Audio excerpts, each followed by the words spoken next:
Hello, friends. We are excited that our No Small Endeavor Plus community is growing. Now, all of our friends in the No Small Endeavor orbit are intelligent, smarter than average, winsome, good-looking, while the members of NSE Plus seem especially so because they are enjoying ad-free episodes as well as special subscriber-only content once a month where we discuss habits and practices learned from our guests over the years.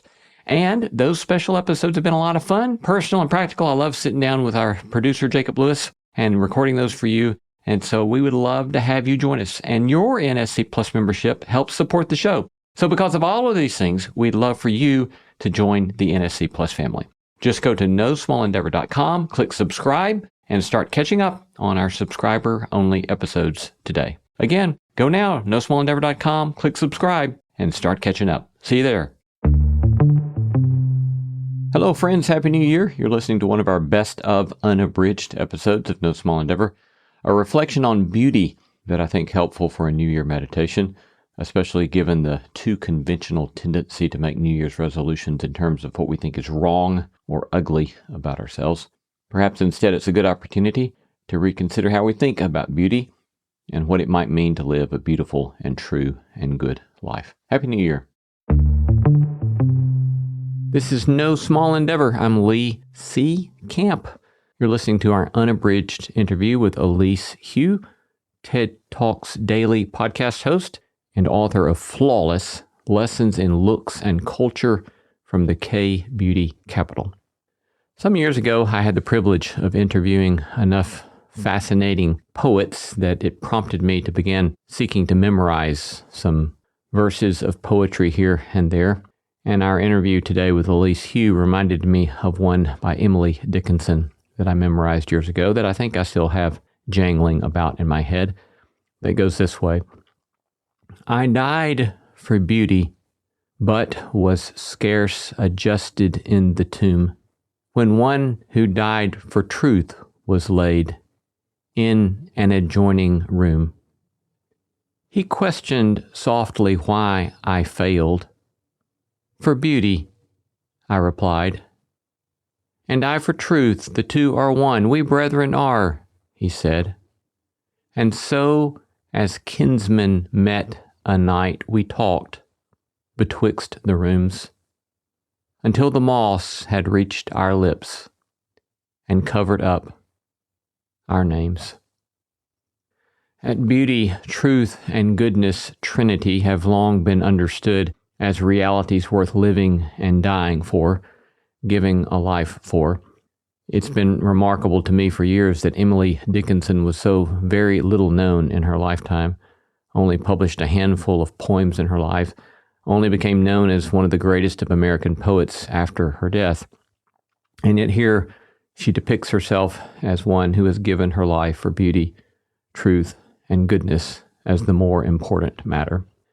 It's not uncommon to hear poets and intellectuals refer to this trinity of beauty, truth, and goodness, but it may be less known that the image of this trinity runs back to medieval theology. Beauty, truth, and goodness were understood as so-called transcendentals, that they are realities that transcend culture, place, or time. The medieval scholastics, though, were picking up a line of thought from earlier Greek philosophy. And as that line has now run all the way to the 21st century, we may, like them, be confronted with questions about the nature of truth or of goodness or of beauty. And we've seen, of course, the ways in which playing fast and loose with the notion of truth may eviscerate the common good. Similarly, it may turn out that making beauty a matter of a marketable commodity may eviscerate a sense of self and worth and goodness. If beauty, truth, and goodness are seen as sharing a common unity, and if truth is meant to set us free, then surely notions of beauty that lead to bondage or even self-hatred ought to be examined or challenged. And at least that's what today's guest, Elise Hu, prompts me to consider. Here's our interview. Enjoy. Elise Hu is the host of the TED Talks Daily podcast, as well as host at large for National Public Radio. Elise served as the founding bureau chief and international correspondent for NPR's Seoul office, where she was based for nearly 4 years. She's an honors graduate of the University of Missouri-Columbia's School of Journalism. She's received numerous awards for her work, including the DuPont Columbia, Gracie, and Edward R. Murrow Awards. Today, we're discussing her new book, Flawless: Lessons in Looks and Culture from the K-Beauty Capital. Welcome, Elise. Thank you so much. It's a delight to be here. It's a delight to have you joining us on the show. We're grateful to get to talk to you about your new book. Congratulations on the new book. And in my academic field, in working with various traditions of ethics, one that we talk about a lot on the show is virtue ethics, which, going back to the Greeks, and they're constantly asking the question, especially around the virtue of magnanimity, how does one go about improving oneself? How do you think about your life as a canvas for every possible part of yourself growing, becoming the better you, the better self that you can become? And in some ways, I read your book Flawless as a sort of shooting up a red signal flare and saying that can potentially go really badly. That there are at least some areas or ways of thinking about self-improvement that are potentially problematic. I don't know. Is that a fair way to kind of start into the conversation? Yeah, it's fair. And it's quite a layered question, because what is the self? What I found in Korea, which is kind of futuristic, I describe it as first world plus. It is an increasingly virtual and visual society. South Korea is one of the world's first truly wired nations. And as a result, as soon as I got there in the mid-10s, I could see just screens wrapped around buildings, me never losing my streaming film or television shows, even when I was deep in the bowels of the subway, giant floor-to-ceiling ads just barraging me all the time with advertisements and images of ideal Korean women, ideal Korean men. And it really underscored the way that the self has become conflated with our physical selves, with our outsides. And that is where I think things get really problematic. So tell us then, unpack more how your experience there in South Korea gets you into asking the sorts of questions that give rise to Flawless. Well, very quickly in South Korea, I felt like I was unwelcome in my body, like that my body was always a site that could be improved. Whether it was freckles are very frowned upon. So whether it was my having freckles or whether it was my being large size, I would be yelled at from the shopkeepers in front of stores saying large size, as a way to lure me in. I was just constantly getting messages that I didn't quite fit the ideal of the time and of the place. And that's obviously very marginalizing. It made me feel self-conscious. But what I was learning about was a kind of ism, like sexism and racism, that isn't talked about and labeled very often, and it's called lookism. It is an umbrella for fat phobia or anti-fat bias, because beauty standards include thinness. But it really means an appearance-based discrimination. And when you are discriminated against for your looks, then you can also be rewarded on the flip side for having good looks. And as a result, it further tightens that conflation of good looks for a good life, beauty equals morality, even though that's dubious. And it situates our looks as a matter of personal choice, that having good looks is your personal responsibility. And if you fail at it, it's your personal failing. So give us some more examples of the way you saw lookism at work in that culture. I was shocked to learn that when you go get your passport photos taken at any passport photo shop, that they automatically Photoshop them. So they automatically will smooth your skin and thin down your jawline. Yes, they'll try and widen your eyes. Yes, even for your passport photo. So many headshots were required on resumes. Sometimes your height and weight were required too. And this is for accounting jobs. This is for government jobs. Huh. It's not for acting, which you would assume was kind of normal.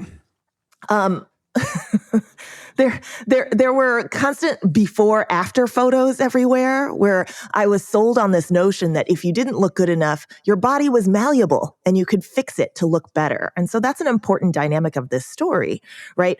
There was supply of medical and aesthetic upgrades driving demand such that it was only logical for you to fix yourself when the solution to your physical problem existed and you could purchase it.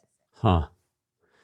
So early on in the book, you point to a tension and that kind of seems to run throughout, and it kind of takes perhaps different manifestations to the book, but there's sort of tension between a rightfulness, a legitimacy, maybe even a true good in notions of self-care and what one might mean by care for beauty.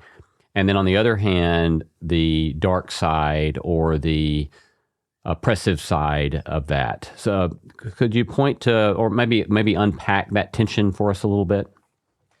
Yeah, I mean, I think there are so many ways to care for our bodies that really do feel nurturing and feel like a step deeper into myself. So much of self-care doesn't have to be consumption-based, right? It could just mean exercise and feeling that sort of inner appreciation for your body. It doesn't have to be aesthetic necessarily, but we sell self-care. We are seeing culture increasingly sell self-care as sheet masks or multi-step skincare regimens or ways to aesthetically upgrade yourself, whatever the standards are of the day. And I think that's where things can get really ego-driven and too focused on the individual at the expense of the community. But I did meet so many Korean women, especially the older ones. There's a whole chapter on ajumas, which is the term for older Korean women, who were able to cultivate an appreciation for their body and a care for themselves that was situated around reciprocity for the community. So sort of just showing up in a way that was clean and respectful, among their group, but also in a way that really nurtured their bodies and what they felt like they needed. Like there was one woman who likes to go get a facial every month, and she said that she felt blessed when she did it. So it almost felt like a spiritual experience. And it's one of the few times that she was touched by another human was when she was touched by a beauty worker, because women are so often outliving men these days. And so there is that opportunity to have nurturing touch come from beauty work. What I think is insidious, though, is in our 20s and in our 30s, which is very common in South Korea, where it feels like a choice to do a lot of aesthetic labor, but it really isn't a choice because you are professionally sanctioned, you are socially sanctioned, uninvited to family gatherings, or getting dinged at work or getting bullied on the street if you don't look the part of an ideal Korean woman. And that's where having to take care of ourselves or change our appearance ends up really feeling like we're part of a regime or an endless hamster wheel of just work. And that's exhausting. Yeah. Related to that sort of being bullied, you have a chapter entitled Beauty is a Beast, and you've kind of pointed to this already, but unpack more elements of the way in which beauty is a beast in that context. Yeah, so in the professional sphere, not only are women potentially discriminated against in terms of getting jobs, and already women in South Korea have the lowest women's labor participation rate in the developed world and the largest gender pay gap. So already it's hard to get your foot in the door and get into a leadership position. But on top of all the rest of the credentials that you need to meet, you also need to meet certain aesthetic standards. There is one Korean firm that has 20 requirements from head to toe of how a woman should show up when she comes to work. So appearance requirements. Wow. Whereas for a man, the one rule is don't wear a mismatched suit. And so you're walking this real tightrope that takes a lot of time and energy. And I think time is really important to consider because it's such a key lever of our freedom. And I was just really surprised that in an otherwise hyper-modern place, a place that has just grown to be one of the 10th largest economies in the world, that is a cultural force and a real juggernaut when it comes to K-pop, K-drama, K-film. It masks, I feel like all of that growth really masks a huge tension and disparity for women, an ongoing gender battle, and beauty is one of the places that shows up because it affects how we are allowed to occupy space and move about the world safely. What other major societal trends of Korean culture, or then increasingly as Korean culture moves east into the West, what sort of other major cultural trends are feeding lookism or the sorts of dynamics that you're describing? I think technology is a huge part of it, right? I mentioned that South Korea has the fastest internet or among the fastest internet in the world, and it has an IT infrastructure that was just very forward-looking and established in the early 1990s. There is a nationwide broadband infrastructure that the US still lacks, and that the transmission of images and the platforms where images and visuals in general can be transmitted is an important part of the story because it means that more of us are seeing ourselves on screens constantly. We're all kind of micro celebrities and then having to judge ourselves and how we're seen in the way that celebrities used to have to or still have to be scrutinized. So we're scrutinizing ourselves more because of the presence on screens. We are also taught by what we're seeing on these algorithms and the echo chambers of our social media what we're supposed to look like, right? These filters that are now available that are often generated by AI tools. So talk about trends that are extremely timely today. AI tools are now being used to make TikTok effects and Instagram filters. And those effects and filters are exemplifying the beauty pillars of the day. It's smoothness, it's plumper lips, it's very made up eyes, it's arched eyebrows. It's a slimmer jawline. We are seeing ourselves change into the more glamorous version or the so-called more glamorous version of ourselves on the filters, and then wanting to change our physical selves to match those digital avatars. So the strain of Korea in which the digital is more important than the physical self, or the physical self is sort of subordinate to how we're presented on screens is something that I think has come to pass in the United States more and more. And then finally, the other part of technology that I think doesn't get talked about enough is self-improvement technology. That if it weren't possible to change our physical bodies, then we couldn't seek actually slimmer jaws or actually more narrow waists. But now there are more and more procedures and treatments available, injectables and whatnot, to help make our bodies malleable and constantly upgradable in the same way that fashion changes with the trends.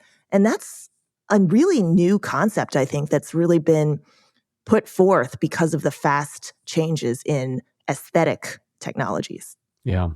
There's lots to unpack there and explore. And before we start exploring any more of those, I want to also point to another trend that you discuss, and I don't know how you pronounce this. Is it babali? Is it? Oh, bali, yes. Bali. Hurry, which is translated what? Hurry. Hurry, or fast is another way. Yes. So how did you see that at play? Well, just the nature that everything is on demand. Yeah. I remember reporting a story about how you could rent people for your wedding. You could rent humans on demand. You could get everything delivered to your door. But because, showing face is so important and the optics of situations become really paramount.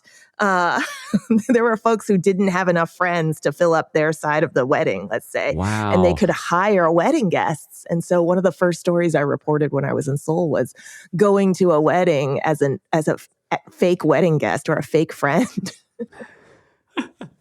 Which was just, anyway, but to your question, basically. It feels so sad. The sense that you can just get everything done, you don't have to be patient, and that if you want a change, that change is possible, means that that attitude can also be mapped onto the body. That attitude is also mapped onto industry and the way that Korean beauty research and development and then churns out products at a really fast rate.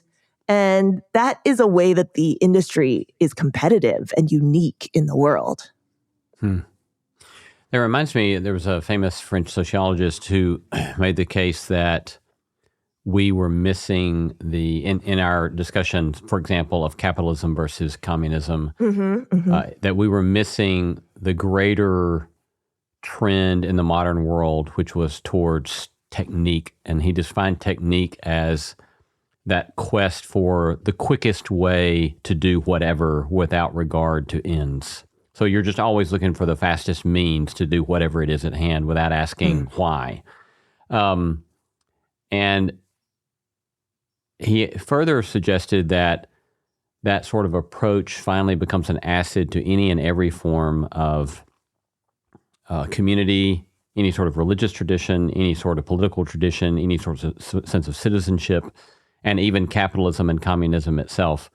Then it kind of eats away. And I wonder, in that vein, how did you experience these developing notions of beauty eating away or not at deeper, longer traditions of what community meant or of what deeper character meant? What was that like? I think it's a stretch of a question. Maybe Yeah. I don't know, but I don't know. Thoughts on that? Yeah, I think this is really tied into an hyper individualism, right? And what I talk about neoliberalism a lot in the book because I see neoliberalism as an philosophy that really is about sort of pulling yourself up by your bootstraps. The market rules all, no need for institutions. We are all our own individual self-entrepreneurs. And this ties into situating our looks as a matter of personal choice. And if our bodies are malleable, then it is labor that we need to be doing and upkeeping. When I talk about beauty culture, I talk about how I see it as hustle culture, but just reaching into our skin and muscle and tissues. And what that promotes is this idea of sort of trying to match technology in continually changing and upgrading in some areas, but then also staying the same and not changing with nature in others, like youthfulness. You're just supposed to magically appear as if you're 30 years old, even when you're 40 or 50 or 60 years old. And nature, crucially, takes its own time, as you know, if you've ever done any gardening. And our bodies are dynamic. They are never fixed. Nature, nothing in nature ever is, right? And I think that the idea that we're supposed to be kind of ad astra, just striving constantly and making our bodies projects to be worked on forever, really negates what is natural about the human experience. And then also pits us against one another. Because when there are metrics to aspire to, then you're comparing yourself to that metric, but you're also comparing yourself to one another in a way that's highly competitive and hierarchical. And this is where I don't quite understand that philosopher, that sociologist's framing, because I see this as hyper-capitalist, in which you're constantly in competition rather than in a web. But like I mentioned, if good looks is framed as personal responsibility, and if you fail, it's a personal failing, then if you don't work on your looks, then you are seen as lazy or incompetent. It becomes unacceptable just to be as we are and believe that we're worthy. That ends up becoming a radical position to take. Yeah. As you examined these trends, what sort of psychological impact or impacts did you begin to discern? You mentioned at least some trends towards eating disorders and the like. What are various things you noted there as far as the psychological impact of lookism and this focus on beauty? A few. One is marginalization and all of the isolation and loneliness that causes, right? So if you don't measure up, if you are fat, let's say in Korea, and to be fat in Korea is basically being straight-sized everywhere else in the world because the thinness standard is so thin. So if you're fat in Korea, or your skin is too dark in Korea, or you have blemishes, or your hair isn't right, you are very easily marginalized and unwelcome in society. And just to be discriminated against has so many psychological effects individually, but also, collectively, I think we become nastier to each other, or we judge each other more harshly, and that's terrible. But for all of us, when we live in an extreme beauty culture, there is a sense of anxiety and exhaustion because we all end up on this hamster wheel. And even the thinnest and the most beautiful, often those are the ones who are most anxious, right? Because beauty becomes a way to get in the door and a way to maintain class and status. And so there is that anxiety that comes as a result of having to maintain and keep up with your appearances in order to maintain your class and status. And I can't imagine the psychological effects of that are great. I'm somebody who suffered from an eating disorder when I was 19 years old. I remember the toll that it took on me and just how much brain space it took up just trying to maintain a certain thinness standard. And so it's a situation in which, we individually suffer, but really socially all suffer because our worth is far too wrapped up in appearance, which is something that, is unequal to begin with. Yeah. You've alluded to this as well already, but I'd like to hear a bit more commentary on the notions of gender disparity in notions of beauty, commodification of the female body and so forth. What are some significant markers or social realities that you saw around that in Korean culture? To be fair, South Korea has a lot of labor protections now and a lot of gender discrimination or gender equality written into its constitution. And so legally there are protections for women, but as it plays out, it feels as though women are second-class citizens because men are in positions of power in every major sphere, whether it's politics, whether it's business. We are seeing just once again, the largest gender pay gap in the developed world, the lowest women's labor participation rate in the developed world, and the smallest percentage of women in leadership positions. How that plays out now is South Korea has a major problem with depopulation coming up around the corner because the birth rate has dropped to below 1 per woman, and it is the lowest birth rate in the world for one of the richest nations on the planet. And what we're seeing is more and more women sort of suffocating and chafing under the conditions in which they live. It's the same situation that we see across the West, too, in which, there are all these expectations of household labor or childcare that don't fall evenly in households, such that women are working second shifts and third shifts. But on top of that, aesthetic labor is a part of this discussion because you're not only supposed to excel and be educated and be, poised and have good character, you also have to do the work of looking the part. And that is also exhausting.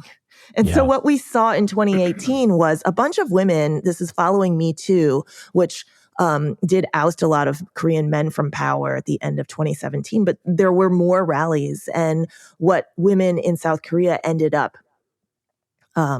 protesting was a lot of the restrictions on how they were supposed to look and therefore how they were supposed to behave, and that freeing themselves from a so-called corset, this movement was called Escape the Corset, fittingly, but freeing themselves from this corset and restrictions and judgment actually allowed them to kind of find peace with who they are, find a deeper sense of self, find community among other activists in a society in which mental health treatment is still largely stigmatized. They called this very therapeutic to be able to sort of step back, to participate in a general strike against appearance labor.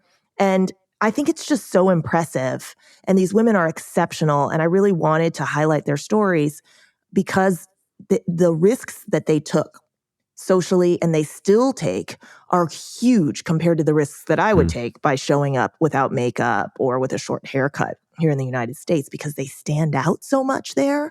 And also appearance discrimination or lookism is so rampant that they're constantly fielding the discrimination. They're getting uninvited to family gatherings. Some have been reportedly assaulted. Their bosses will ostracize them. They will make lots of comments on their appearance. I interviewed one feminist over this past weekend, actually, because I was just checking in with them now that the book is out.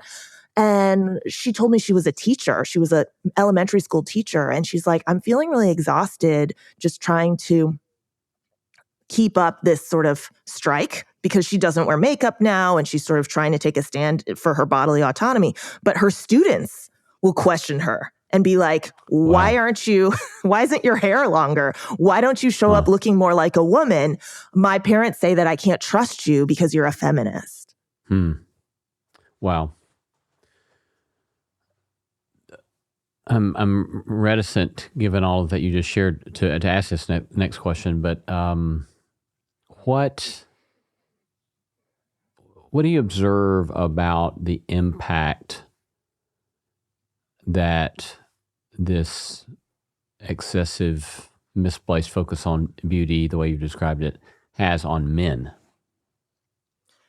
It now is subsuming men, too. More and more Korean men are getting surgeries. They are spending more of their time and money on hair care for the most part, but some skin care as well. 13% of all skin care products for men in the world are consumed by Korean men. And this is for a country that's small enough to fit in the space between Los Angeles and San Francisco. So it's a very outsized spending on skincare.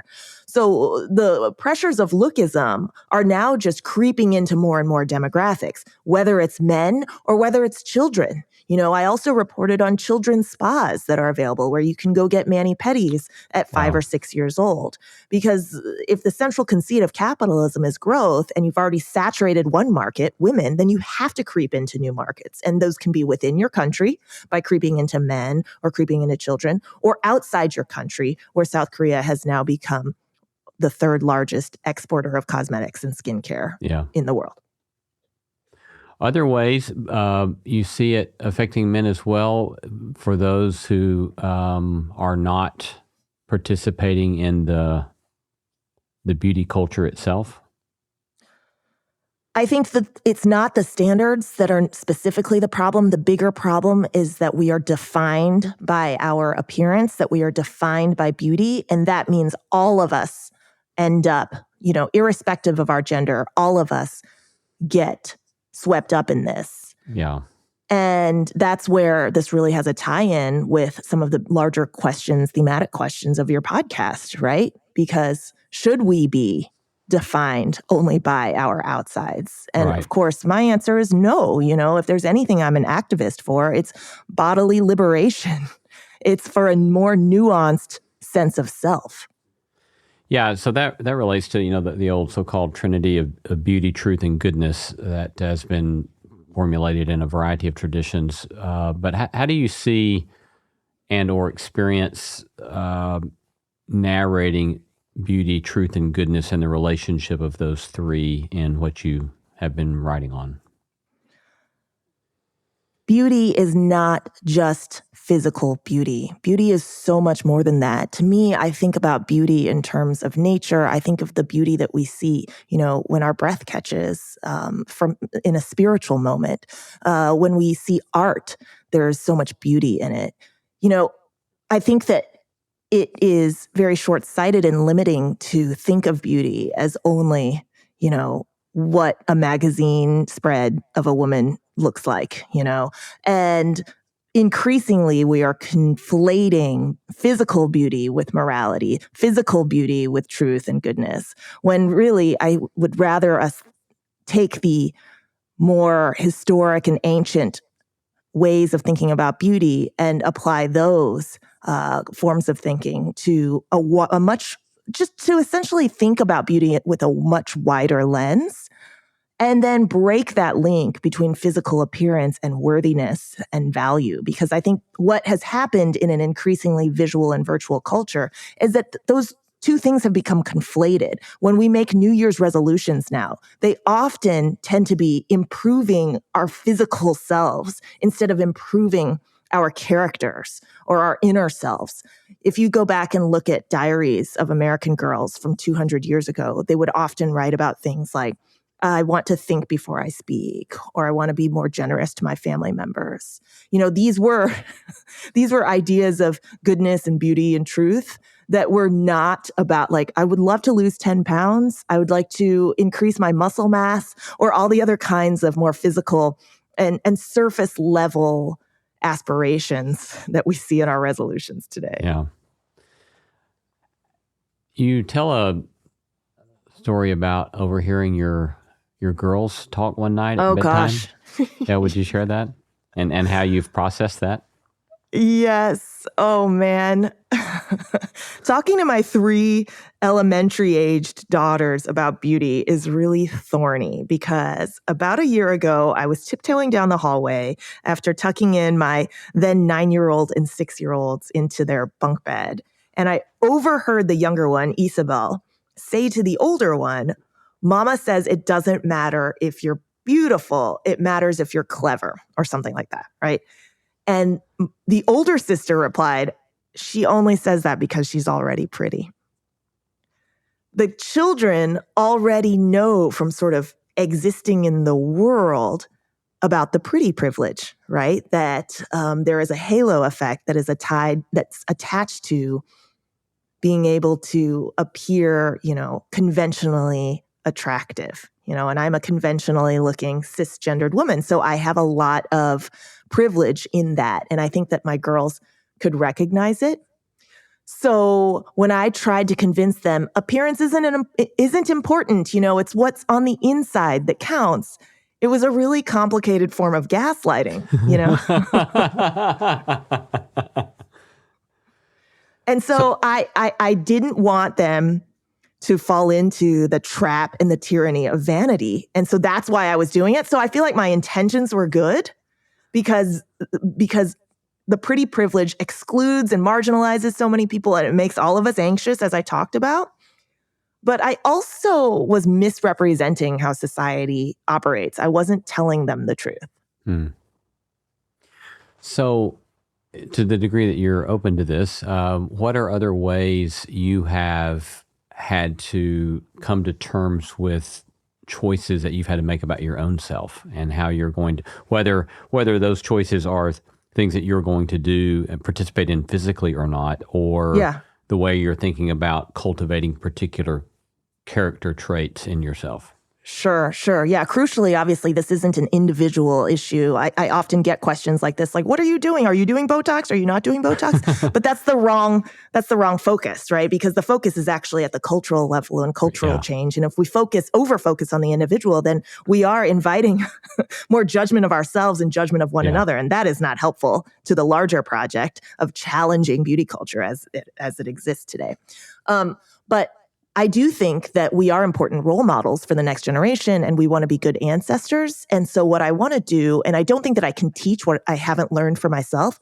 So I have to really cultivate an inner appreciation for my body and hope that I'm modeling that for my kids. And so what I'm doing is I'm caring less about my own appearance. I'm never on a scale in front of my girls. I'm never lingering in front of the mirror too long. I'm trying to show them that I have a fulfilled and really content and full life without necessarily living up to whatever the beauty norms are of the day. And I think with parenting, it's show, don't tell.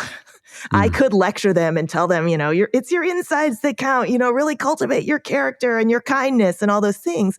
But they would really fall on deaf ears. Those messages would really fall on deaf ears unless I was doing that myself. And I was really focused on how my body is an instrument and not an ornament. So there's 2 schools of thought that I wind up landing at towards the end of the book that I really try and model. One is body neutrality, which is an evolution of the idea of body positivity, because being positive in your body and like every body is a bikini body still puts the focus on the appearance of the body. Right, yeah. And I didn't want to do that. And so I focus on body neutrality, which is all bodies are bodies, and let's focus on what bodies can do, what they're capable of. But to move on from that and be more inclusive of those with different abilities, there's an idea or a concept called sensualism that came out of an academic named Céline Leboeuf. And sensualism is cultivating an inner appreciation for the body and what it feels, right? So how it feels after a particularly rigorous workout, or how it feels when you're in connection and really in flow with your friends. And thinking of your body that way instead of what it looks like, I think has been really helpful for me. So the way that I apply it with my kids is the most practical way is when they're trying on clothes. Because I used to, like everyone else who's ever worked at the Gap, I would say like, oh my God, those shorts are so cute on you. Like that's almost just automatic, I think. But that's really still putting the focus on appearance. And so I try my best to ask them questions like, can you move easily in that? How do the fabrics feel on your body? And really focus on kind of how their bodies feel and what they can do inside their clothes has been just one really practical change that I have made.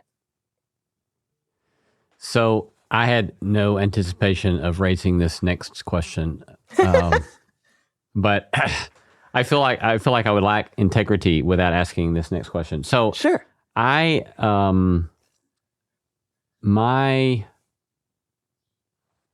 journey with regard to some of the things that you're pointing to is that when I was, let's say, so I did seminary in my early 20s, and I would grapple a lot with, questions about not wanting to get caught up in the externals, the material, the physical, and focus on the spiritual, focus upon moral goodness and so forth, and my understanding of my faith and so forth. And so I maybe went tilt into a sort of spiritual arrogance with regard to not caring about any of that stuff. So the more ill-fitting the pants I could find at Goodwill became a sort of mark of spiritual elitism, I guess I would say. And so one of the and as well, by the time I turned 40, I realized I am not taking good enough care of my body, and I'm way out of shape, and this is not going well. Mm-hmm. And so the last 10, 15 years, I've spent a whole lot more time trying to take care of my body, and lose 10 pounds that worked really well with Noom over the last half year. Mm-hmm. And even allowing myself to buy clothes that I like and that I feel like I look better in, Mm-hmm, mm-hmm. And so with that sort of storytelling, what do you think about that? How do you react to that? I think often I'll speak in my case because I think I do the same thing where sometimes when I was in Korea, I felt like beauty standards were so prominent and pervasive that I just wholly rejected them. I would like purposely wear a very loud jacket so that I wouldn't be bothered, and I would be easily marked as a foreigner so that folks wouldn't judge me. Like I looked so bad that they must have just assumed I was rich or something, because and I say rich because I think it's a privilege. I think it's a mark of privilege to be able to opt out so noticeably. And that it's not true if you are a trans woman who might not be safe unless you appear femme. And it's not true for North Korean women who came to South Korea and are often stigmatized because they are not from South Korea, the modern Korea. And so they often feel as though they have to get plastic surgery in order to fit in. I remember when I first went to Seoul and I saw a lot of the bandaged faces or the silicone nose cover-ups from post-op patients, I regarded it as vanity. I was just like, oh, these people who care so much about changing their appearance that they would do this to themselves. It was just this very, I think, short-sighted judgment that I had from a Western perspective. But the longer I lived in Seoul and the more I saw that good looks were tied to social, professional, personal success and the notions of hard work and being a good person, the more I realized that it was completely rational to make choices like this to try and keep up and improve your station in life. And in fact, if you didn't, you would be equally discriminated against. And so now I'm much kinder and more compassionate about, the work that other people have to do, because I don't hate on the player. I hate the game. I hate a system that forces all of us to do this. Yeah, that's a great saying. You mentioned the work of René Girard and his mimetic theory. Yes, you're the first person to ask me about this. I love it. I also get Foucault in there. There's some Michel Foucault. I was impressed. There's the panopticon. Yes, Bentham. Very impressive. Very impressive. Of course, René Girard has been very important in Christian theology because of the way in which he talks about scapegoating and this mimetic theory and so forth, and the way he understands Christian theology through that notion of mimetic theory and scapegoating and so forth. But tell us. Give me the Cliffs Note versions of that, because I don't know how it's applied to Christian theology, but I would just describe mimetic theory as humans learn what to want based on what others want. So like if we're standing in a triangle and I see that you are really into, like, I'm A and you're B, and then there's a C that's an object, and I see that you are really into object C, then I also start to desire object C because I'm seeing that that's something that you want. Right. And so, so the whole notion of desire there is a sort of cultural production or a societal production based upon what we see others doing. So the imitating of those around us is the primary driver of desire. And part of his work, that especially as I understand it, I'm no René Girard scholar, but as I understand it, he saw his work as a sort of argument for Christianity itself, in the sense that he saw the sacrifice of Christ as the undoing of mimetic violence. That is, that we employ violence in a scapegoating sort of way to deal with envy and to deal with offense. And that Christ is seen in the Christian story as the final act of sacrifice. He absorbs it. Yeah. He absorbs it, and then is the end of that sort of. It's called end of religion, in the sense of that sort of punishment or that form of social violence against others is brought to an end. But I find it fascinating the way that you're using that to point to one way that we might think about beauty, is that it's this cultural production.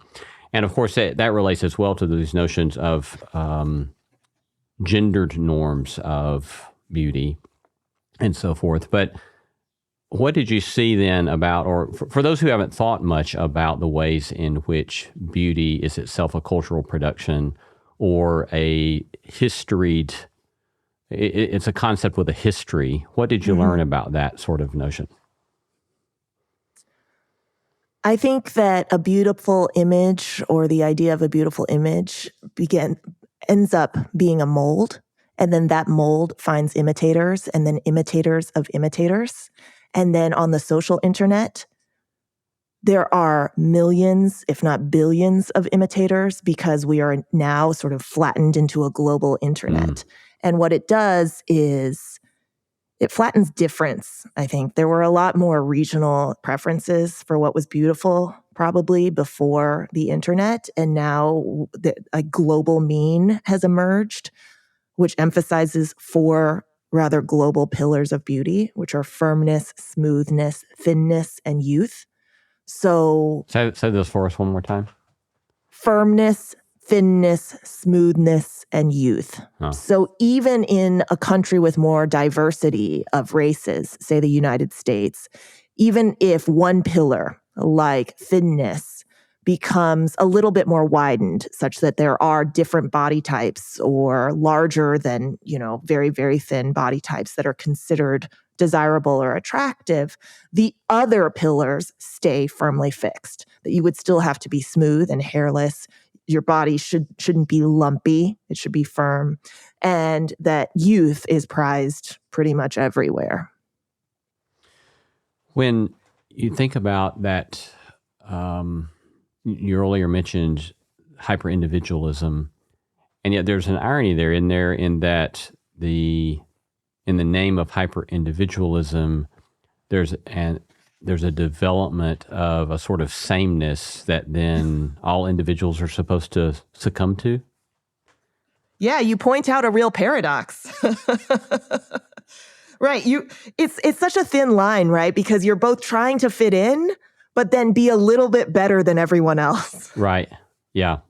I think that's the way social comparison works, that you don't want to be so different from everyone else. But after you do fit in and you're part of the group, you want to be the prettiest of the group or the best of the group, however best is defined.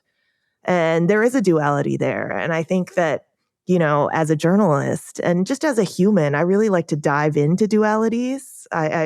This is a spirituality podcast, so you'll know I'm really into Carl Jung, and I have a Jungian depth analyst. Nice. And so we're constantly looking for the third, or the concept of the third, right? Like if we look at, these opposites, what is the third that can emerge? And I think that this book and the exercise of the journalism in this book is very much that way, especially with respect to beauty and all of the paradoxes within it.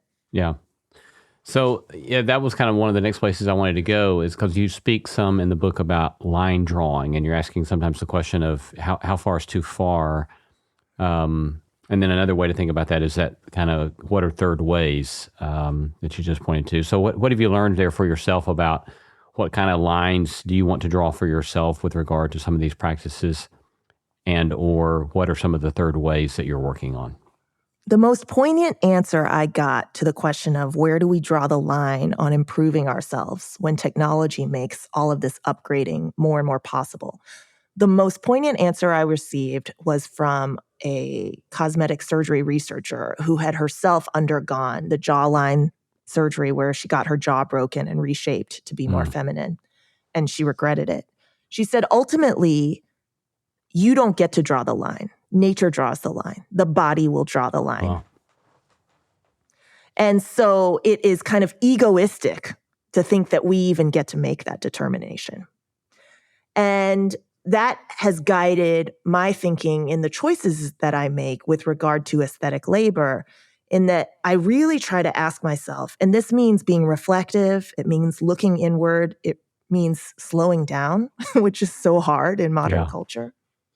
But I've tried to ask myself, does this practice or procedure take me deeper into myself, or does it feel more like a costume? Is it tantamount to something that I'm doing for other people? And the question of whether something is soul-driven or ego-driven is only comes down to what you know for yourself and what I know for myself. And so I can't, give you a simple test or a simple tool to answer the question on line drawing and where you draw the line. Except I do think it's helpful to interrogate yourself and be aware of beauty culture and all the ways that we adhere to it in almost a passive way. And with this awareness, we can then go to reflection and interrogation. Yeah. Yeah, so I like that move there. You're moving from focusing upon the drawing of the lines to a question about character traits or character habits of the self, right? That you're trying to pay attention and trying to ask questions of slow down enough to ask questions of yourself. Are there other sorts of habits of the self that you found important in this? Well, one is guided by the way that a lot of us millennials, I'm a millennial, and so I came up in this time of just the idea that if you worked hard enough, you could aspire to the next, or you could reach the next rung, whatever that rung is, even if it was precarious and the ground beneath your feet was quicksand. And I think especially with coronavirus, a lot of us have remapped or begun to remap our relationship with work because it ended up being kind of an empty pursuit. And so the more I think about beauty work as hustle culture as it reaches into our bodies, the more I think about remapping my relationship with beauty work in the same way that I remapped my relationship with work. Sort of like, what am I doing this for? I'm reclaiming my resources, and I'm also choosing to rest and to draw some boundaries. One of the reasons why I won't participate in things like injectables, even though many people in my own community and my friend groups are injectables like neurotoxins, Botox, Juvederm, whatever it is. One of the reasons I won't do it is because I see beauty work, so much of this beauty work, as work that once you start, you can't stop, and work that we're not just doing for free, but we are paying to do. Yeah. And so I often, in a practical way, sort of ask myself, do I want to keep doing this forever? And if I don't want to keep doing it forever, then I often just don't start. Yeah. And that's just a really practical way I think about it. Another sort of practice I saw in your book seems to be, and you've pointed to this, I guess, with the notion of sensualism, but of leaning into simply learning to be at ease with our bodies as they are. And you tell this fascinating story about the delivery of your child in Seoul. Yes. Which is a fascinating story. Yeah. Yes, my labor in Seoul. It was just a reminder that, there's so much discomfort with a naked body. And I think that's irrespective of gender. But I was giving birth, and I was giving birth on all fours because it was just more comfortable for me that way. And at one point, I just really wanted to rip off my top. I was wearing a bikini, a two-piece swimsuit, and I wanted to rip off my top. And when I did, because I was just so hot, it feels like, I'd just run a marathon. So my hair was dripping wet, just sopping wet. I was about to push out a baby. It had been going on for 15 hours. Day had turned to night. I'm screaming like a hyena, and I wanted my clothes off. And the midwife, the Korean midwife, we had so much lost in translation because I speak almost no Korean and she spoke almost no English. She kept covering me up with a blanket, and it was mystifying. I was so hot, and she kept covering me up because I think she assumed that I felt ashamed of my naked body and I didn't want it out there when I was just like, stop covering me up. And it was just this eye-opening experience that even in probably one of the most primal states that I could possibly be in, that my body wasn't sort of, and when my body wasn't prettified, obviously, my body was just in its natural state, and therefore it needed to be covered up, or it was assumed I wanted it to be covered up. Yeah, you summarize that by saying that experience taught you that the cultural norm there was that a body should be hidden when not prettified. Yes. Yeah. One other question kind of about your own identity and how that relates to the things that you've been observing and noting. You say at some point that growing up as the only Asian American person in your all-white class, it taught you to pay attention to certain things and you had certain experiences. How do you see that experience as a young person informing the work that you've done? I know that I grew up in the 90s and in lily white St. Louis and then the suburbs of Dallas, Texas. And everyone around me was white, and all the models that I saw on makeup posters and in magazines were all like Elle Macpherson and Nikki Taylor. So blonde-haired, blue-eyed, stick-thin, 5'10". And I just remember I aspired to that. That was the ideal woman. That was the ideal American to me. And I knew that I would never be that. And so there was this constant disparity between my identity and what my aspirational identity was. And what that fueled was the sense of never enoughness and a lack of worthiness.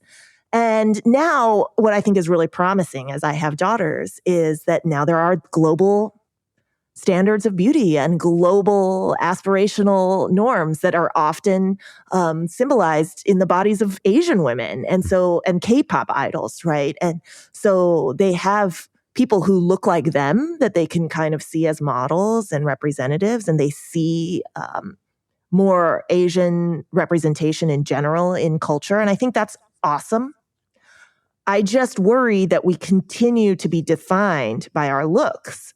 And the more that culture is visual and virtual, the more that trend continues. It's marginalizing on the bottom end. It's anxiety inducing for everybody. And then as technology and filters improve, I worry that it narrows the standards. It continues to this idea of like technique, as you talked about, just getting higher and higher standards as a result of technology improving that our bodies just can't naturally keep up with.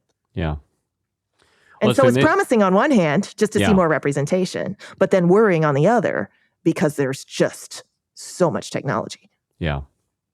So as we move toward a close, so many people that you've interviewed, encountered in the writing of this book, who are one or two that stand out to you as having taught you certain things that you want to remember or that you might want to pose as exemplary for your readers? Yeah. Well, the first is the woman that I mentioned, So-Yeon Lim, who was the researcher in cosmetic surgery hospitals, who answered my question about where we draw the line on aesthetic upgrades so poignantly, who said, nature draws the line and we don't really get a choice. The other person that I think about a lot is a woman named Elizabeth Kwan, who I think is a 73-year-old Korean American woman who is in my chapter about aging. And she said something like, yeah, I'm ugly and it doesn't matter. And I had this knee-jerk instinct to be like, oh no, of course you're pretty. And then what it did was actually show me how the appearance bias that was operating in my own life. The idea that I really conflated prettiness with worth and that you couldn't possibly be ugly because that meant you weren't worthy. And that was actually what was broken and biased about me. And so she showed me something in that, in being completely sanguine about her appearance because she didn't tie it to her enjoyment of life, her ability to move about spaces, her relationship and connection to others. And that was really beautiful to me. Yeah. Been talking to Elise Hu, author of Flawless Lessons in Looks and Culture from the K-Beauty Capital. Thank you, Elise. It's been a delightful conversation. Thank you so much. I can't believe you worked Renee Girard in there. How do you find hope in dark times? Can you cultivate compassion, even for your enemies? Life is full of big questions, and in a world that often seems like it's spinning out of control, finding answers can feel ever more urgent. But we humans have faced challenges before, and the solutions to many can be found in the wisdom of the world's spiritual traditions. Join me, Dave DeSteno, host of How God Works, a show about the science behind spirituality, as I look for answers. Listen wherever you find your podcasts.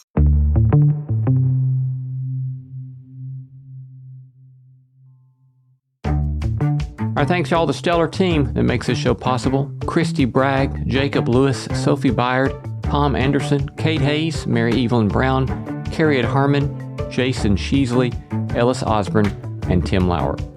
Thanks for listening, and let's keep exploring what it means to live a good life together. No Small Endeavor is a production of PRX, Tokens Media LLC, and Great Feeling Studios.